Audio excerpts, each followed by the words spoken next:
Isaac, hello. Hi, Martine. So it's like a little bit before midnight right now on Saturday night. You were at the Trump campaign rally in Butler, Pennsylvania today, and Butler is about 30 miles north of Pittsburgh.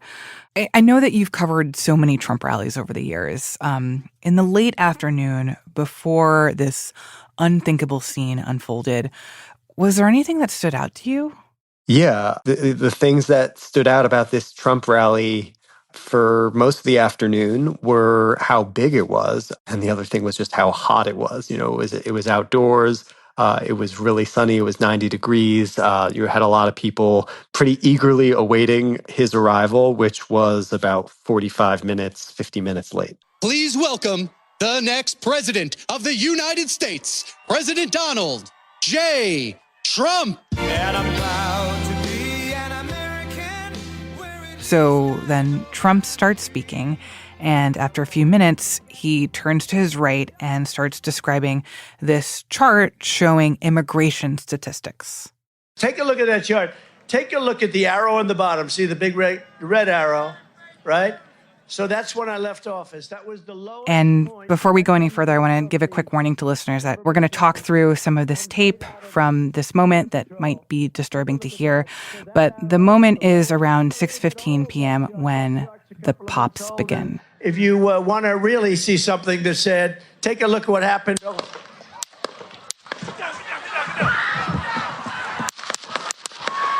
So the press is like in a gated off area, kind of right in the middle of the rally opposite the stage. And you could see the people who were standing, the people who were sitting, trying to get down and get cover. But then the people behind Trump on the bleachers were really kind of frozen. They had nowhere to go. And this is how it started, the moments that would lead to what is now being investigated as an assassination attempt on former President Donald Trump. From the newsroom of The Washington Post, this is Post Reports. I'm Martine Powers. It is Sunday, July 14th. This is special coverage of yesterday's shooting at the Trump campaign rally.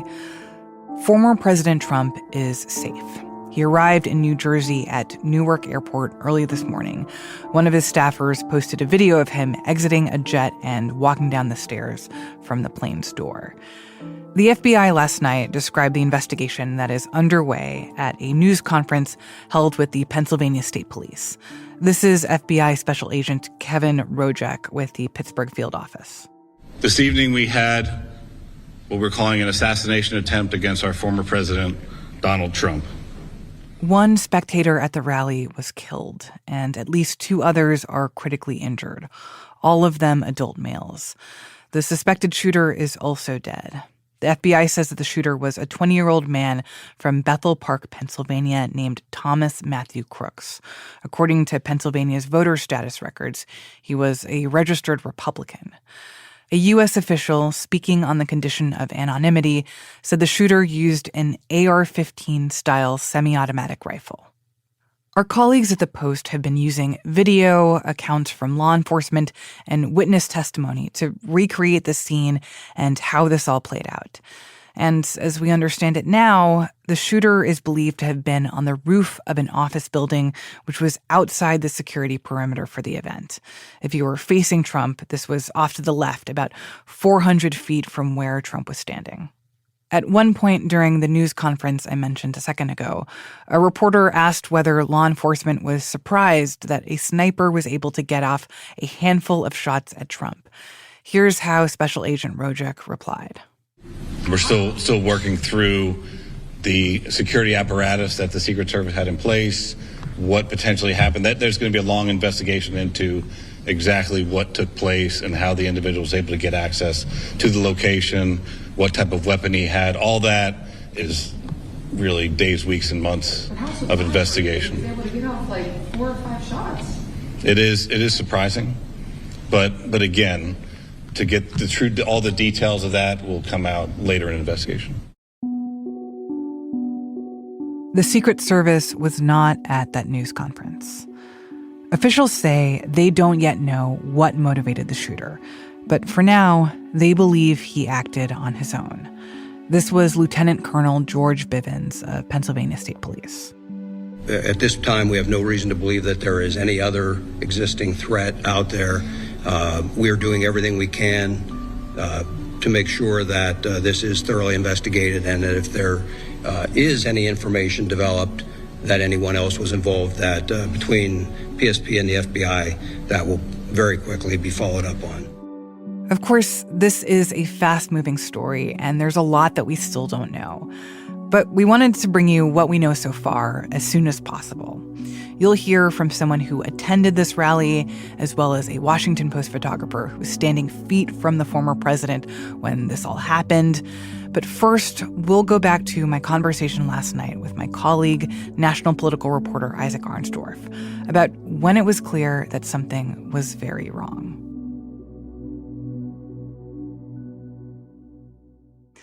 So Isaac, tell me in this moment when you start to hear the shots, you're hearing the pops, what is happening to President Trump? Like, what is he doing?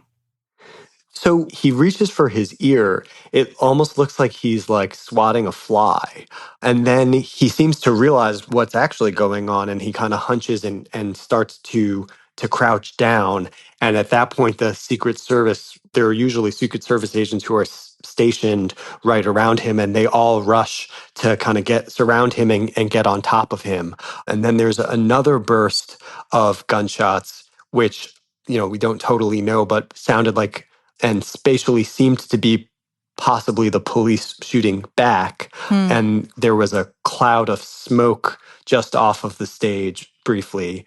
And then there was one last shot, and then just a lot of confusion. Is kind of like people are starting to realize that there's no more shooting, so people kind of start to get up and look around and realize that Trump is still not visible. Because he was still on the ground, and at that point, it wasn't clear, like, if he had been. Well, he was on the stage, but behind the lectern and covered by Secret Service, so we just couldn't, we didn't know what his condition was.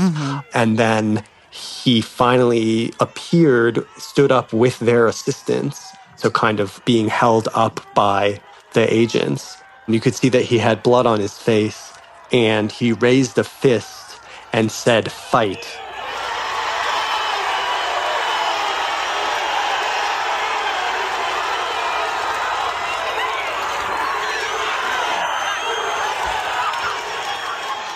The crowd really responded and started cheering and chanting USA as he, sort of part walked and part was carried off the stage and to his car. I think for those of us who saw that video of what transpired, that was a really striking moment, the fist pump and the chanting. But I did speak with someone who was at the rally, Melissa Schaffert, who I thought gave a little bit more context of this moment. She's a 51-year-old English teacher from Grove City, Pennsylvania. And she was telling me that when that moment happened and people were cheering and chanting, that everything that led up to that point was so chaotic that she didn't feel certain that everyone who was cheering really understood what had gone on. I heard the noises, and at the same time, I saw some dust coming up, and I thought, who is setting off firecrackers, fireworks? So I'm looking around, and it must have been milliseconds because I heard whizzing, and whizzing are bullets. So I immediately said, you better get down. Everybody get down. And we got down on the ground. There was no moving because you didn't know what was happening. Plus, there were so many people there. And so, again, once that cheering started, she described it as a pretty confusing moment. I don't think people knew what was going on. And I did not see how that transpired until I drove home 45 minutes, walked in my front door, and put on Fox News, and I saw what happened. We did not know what happened to him. I can't even explain to you the feelings that we had watching what we just sat through, but we didn't see that part of it. We didn't visualize everything that we saw on TV, and it was unbelievable. Yeah, it was definitely confusing, and depending on where you were what you could see or what you were responding to from other people. And things like this happen at Trump rallies where like there's a heckler, and so then people will start chanting to drown out the heckler, or people start different chants in different places, and you kind of get a wave effect. And so, with a crowd of that size, especially, there is like a kind of collective awareness, and it happened. It did happen really quickly. Again, it felt like forever in that period between the gunshots and seeing him. But then him being whisked away happened really, really quickly. Well, tell me about that period too, because I think a lot of people have been wondering, he was there on the stage for a while. What was Secret Service doing as they were, it seems like, waiting to move him? Do we have any insights into the seconds where Trump was still on the stage, Secret Service is surrounding him, and yet he isn't yet being evacuated out of off the stage and into a car? Yeah, so we can still hear the microphone on the lectern where Trump was speaking, and that was picking up some of what the agents were saying to each other. Are we good? Shooters down! Shooters down! Are we good to move? We're clear! Let's move! We're clear! So we can hear that they were protecting him with their bodies as long as there was a possibility of more shooting. And then once they confirmed that the shooter was dead and that the coast was clear, they were just preparing to move him to the car. And you can actually hear Trump saying, "Wait a minute, I need to put on my shoes." I got you, sir. I got you, sir. Let me get my shoes, sir. Hold that in your head. It's bloody. So we got to move to the car. And one of his shoes ended up being left behind. Mm-hmm. And of course, we've seen in photos and video that there is blood on Trump's face as he is being moved by Secret Service. There's blood on his right ear. Do we know the extent of his injuries and how that blood got there? We don't have a complete information right now. He said that his ear was grazed. Don't necessarily know if it was the bullet or debris or what. And the Secret Service described him as safe, but was not more specific about his condition. He was taken to a nearby hospital and was not there that long. We don't know exactly what time he left, but it was within a few hours. So that does suggest something about the seriousness of the condition, not being that threatening. So, Isaac, what happened after Trump was put into the car and whisked away? Like, can you describe just like how things unfolded after that? Yeah, it was a crime scene. And so the Secret Service and the police agencies that were assisting evacuated everyone.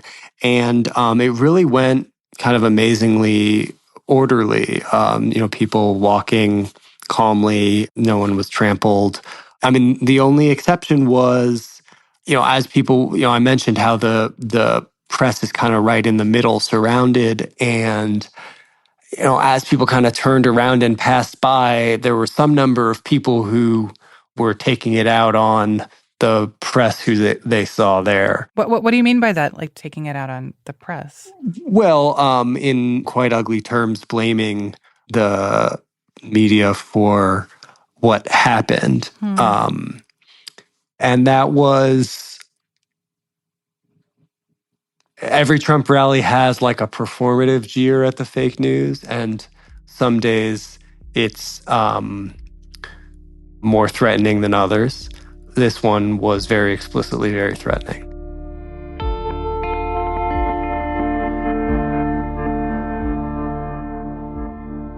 Another one of my colleagues, Jabin Botsford, a photographer for The Post, he was also at this campaign rally.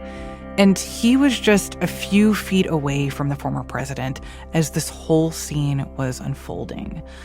Those close-up photos that you're seeing of Trump, blood on his face as the Secret Service are piled around him on the stage, several of those photos were taken by Jabin. I got a chance to call him very late last night to hear his recollection of what happened, starting with what seemed like the normal routine of photographing a Trump rally. So we get a limited amount of time up front in like the buffer area, and so I try and make the most of it. So I was around the back of the stage and making pictures there, and then I was sort of like transitioning towards the front of the stage. And that's when I heard the pops. My first thought was like, oh, fireworks.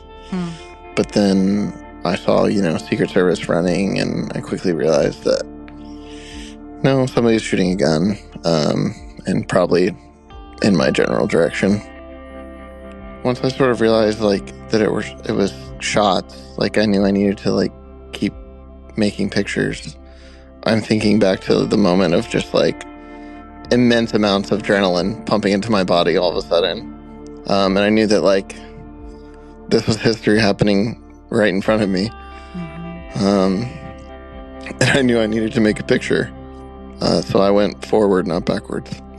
I just kept moving around until I could sort of see him. And then in my head, I'm thinking, okay, they're obviously going to move him at some point in some direction. Which direction are they going to take him out? Because I need to be there.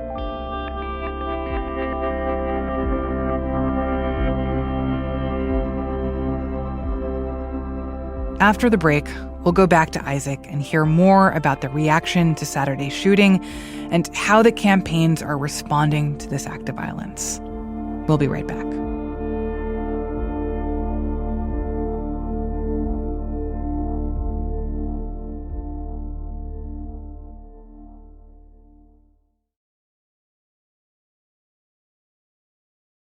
So what are the reactions that we're seeing from other politicians and from other officials right now? Well, Republicans were very quick to blame Biden and the Democrats for this, basically suggesting that it was provoked by the criticisms of Trump. That's obviously without knowing anything yet about the shooter and his potential motives. How have Democrats been reacting to what happened to Trump? Condemning the violence right away, and the Biden campaign has made efforts to pull down any ads that it was airing and said that they'll be taking a pause from campaigning against Trump. And we saw President Biden give a statement on this evening to similar effect, condemning that violence. Let's listen to a little bit of that tape. Look, there's no place in America for this kind of violence. It's sick. It's sick. It's one of the reasons why we have to unite this country. We cannot allow for this to be happening. We cannot be like this. We cannot condone this. And we also understand at this moment that Biden and Trump have actually spoken to each other, though we don't have a lot of details about what the conversation was like. Isaac, I do want to ask about the potential for misinformation here, because I think after shootings, we all see on social media misinformation about what happened, who was responsible, that can spread really like wildfire. Is this something that we're seeing now after this shooting? Yeah, I mean, in these breaking news situations, a lot of the initial reporting ends up being not quite right, and that's totally normal and not nefarious. And, I was there and know what I saw, and also was hearing a lot of people walking out talking about what they saw. And, some of those things were contradicting what other people said. And, that's not to say that anyone was trying to be misleading, just that it was a very confusing, chaotic, fast-moving situation. And so it is important to not jump to conclusions before we have really well vetted information from law enforcement and from reporters who are seriously scrutinizing the information, not just going with whatever they hear. Yeah, absolutely. And I just want to ask, what happens now? Of course, this is a crucial time in the presidential campaign, and the Republican National Convention kicks off this week in Milwaukee. Is Trump still planning to be there? Yes, they put out a statement that that's going ahead as planned. So on Monday, he'll be formally nominated, and on Thursday, he'll give his acceptance speech. But, obviously this is a this changes everything moment. Say more what you mean by that. Well, I mean, just whatever we thought the state of the race was and the focus of people's attention and what people were going to be talking about, it just all looks completely different now. And, we're, especially as we continue to get more information about what happened. And Isaac, what are your big questions that you're asking going forward about what happened today and what this means for the future? Well, we got to know more about former President Trump's condition. We need to know more about how the Secret Service failed to stop this. Again, from what I saw, it was the security checks were just like any other Trump rally, but obviously this didn't work. And then I guess maybe how does this change this has been such a negative, inflammatory campaign. And, is this going to be a moment where people try to take the temperature down, or is this going to be a moment where just leads to more of that? Yeah, I think that's a question that a lot of people are asking themselves right now. Isaac, thank you so much. I know it's been an incredibly long day for you, and thank you for taking the time to talk with us. Thanks, Martine. Isaac Arnsdorf is a national political reporter for The Post. That's it for Post Reports. Thank you so much for listening. As we said, there are so many more questions about this story that we will have answers to in the coming days. And we're going to be coming to you with much more coverage this week from the Republican National Convention. So look out for new episodes from Post Reports and from the Campaign Moment. Today's show was produced and mixed by Ted Muldoon, with additional production help from Rennie Svirnovsky. It was edited by Rena Flores and Renita Jablonski. Thanks to Jabin Botsford, Allison Michaels, and Michelle Borstein. I'm Martine Powers. We'll be back on Monday with more stories from the Washington Post.